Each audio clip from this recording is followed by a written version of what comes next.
हाँ, तो आज अपनी पॉलिटी इंडियन पॉलिटी भी कंप्लीट हो जाएगी, कैप्सूल सीरीज कंप्लीट। ठीक है, चैप्टर नंबर 1 से लेके पूरे 9 के 9 कैप्सूल अपलोड है आईपी के, और 1 से लेके 9 तक के वर्ल्ड पॉलिटी के डब्ल्यूपी के भी मैंने अपलोड कर दिए हैं, और लाइव टेस्ट सीरीज भी अपनी कंप्लीट होगी। तो बहुत खुशी की बात है, हिस्ट्री कंप्लीट, पॉलिटिक कंप्लीट, और अब ज्योग्राफी है जो कल ज्योग्राफी भी कभी कंप्लीट हो जाएगी। ठीक है, फिर जो हिंदी साहित्य बच गया है, कंपलसरी हिंदी, कंपलसरी इंग्लिश, उस पर काम करना है, जल्द कर देंगे। छोटा मोटा काम मैप पे भी करना है, वो कर लेंगे। ठीक है, चैप्टर नंबर 5 जिसका नाम है आईपी का है, जिसका नाम है कांग्रेस प्रणाली, चुनौतियां और पुनर्स्थापना।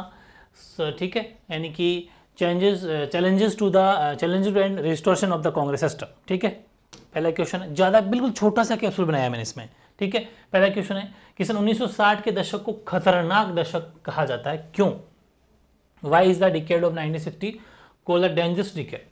तो देखो, सन 1960 के दशक को खतरनाक दशक कहा जाता है क्योंकि निर्धनता, असमानता, बेरोजगारी, सांप्रदायिकता एवं क्षेत्रीय विभाजन जैसे मुद्दों का उस समय तक कोई भी समाधान नहीं हो पाया था।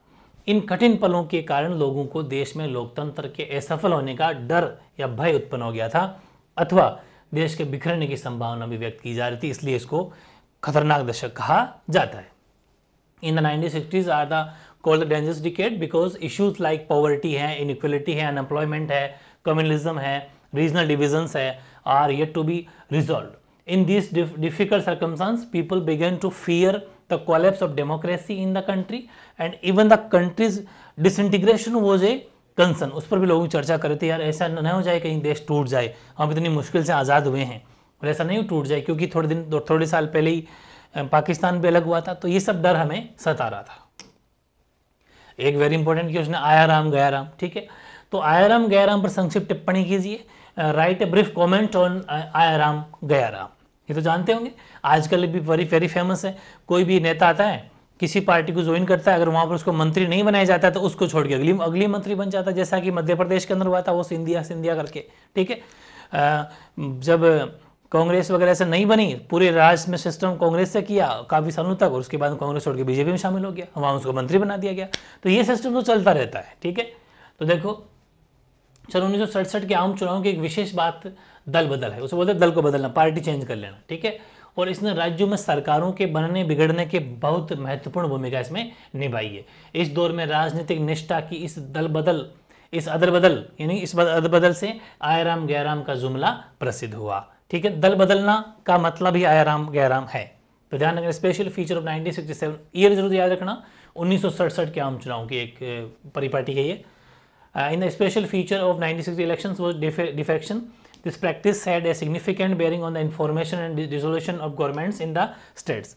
The change in political loyalty in this duration made the phrase आया राम गया राम वेरी फेमस। आया राम गया राम का मुहावरा भारतीय राजनीति में दल बदल की अवधारणा का द्योतक है, मतलब उसको ये सही साबित करता है। और राजनीतिज्ञ जितने भी पॉलिटिशियन जो भी हैं, वो प्राय अपने स्वार्थ हेतु, बिल्कुल मैंने कहा था ना मंत्री बना दो बस वहाँ रह जाएंगे, स्वार्थ हेतु दल बदल करते रहते हैं। द आइडियम आया राम गया Ram is symbolic of the concept of practice of defection in Indian politics, और politicians frequently change their party alliance for selfish reasons. और ऐसे कुछ भारतीय राजनीति पर इस व्यवस्था के कौन से प्रभाव पड़े, effects on Indian politics system.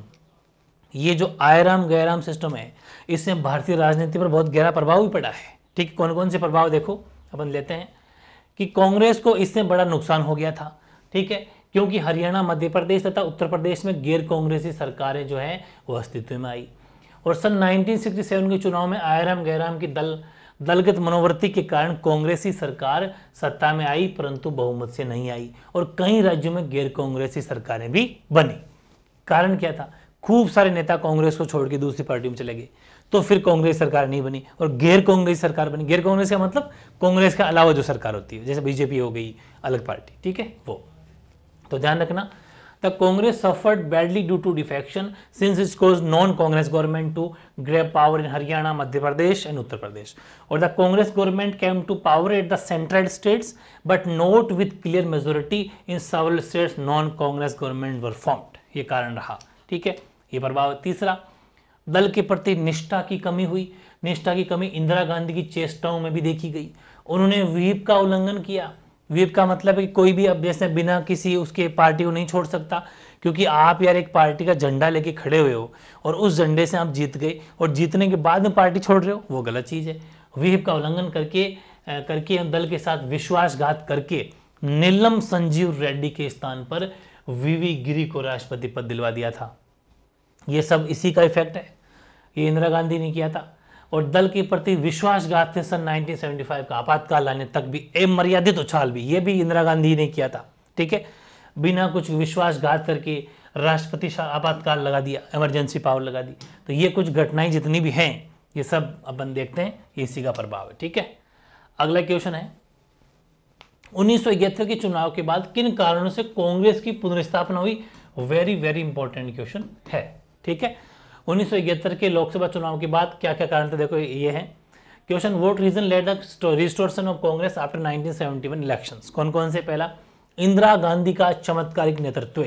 Indira Gandhi कहते हैं ना कैरिज्मेटिक लीडरशिप, एक चमत्कारी नेतृत्व किया था उन्होंने, जादूगरी। 1971 के चुनाव में कांग्रेस के पीछे इंदिरा गांधी का चमत्कारी नेतृत्व था। उन्होंने मतदाताओं से व्यक्तिगत संपर्क किया, इंडिविजुअली, ठीक, खुद घर घर जा जाके, ठीक है, और कांग्रेस को पुनर्जीवित करने का प्रयास किया। In the 1971 election Congress had the miraculous leadership of Indian Indira Gandhi और she personally interacted with the votes and tried to restore the Congress. ठीक है, ये मेन का कारण था इंदिरा गांधी का। दूसरा, गरीबी हटाओ का नारा इंदिरा गांधी ने दिया था, तो स्लोगन ऑफ रिमूविंग पॉवर्टी।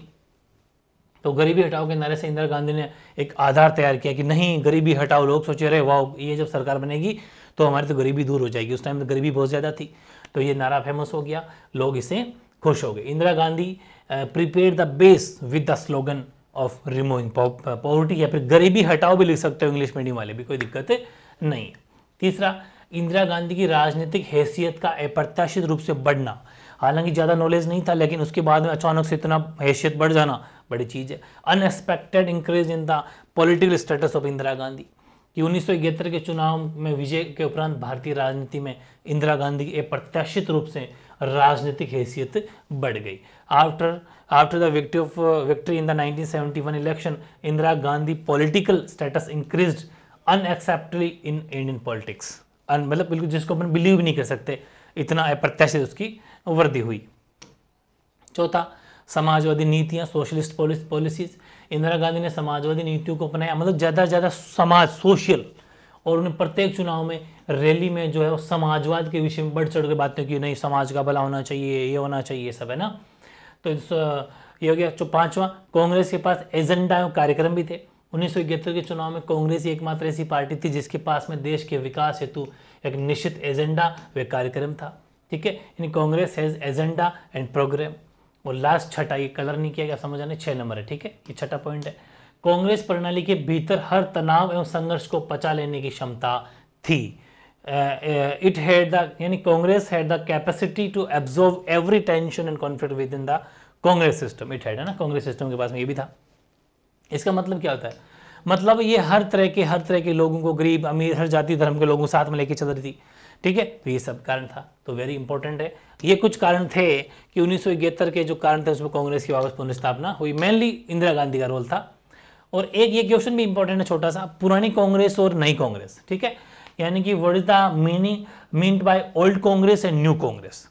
देखो, कांग्रेस पार्टी के आधिकारिक उम्मीदवार की हार से पार्टी का टूटना तय हो गया था और कांग्रेस अध्यक्ष ने प्रधानमंत्री इंदिरा गांधी को अपनी पार्टी से निष्कासित कर दिया।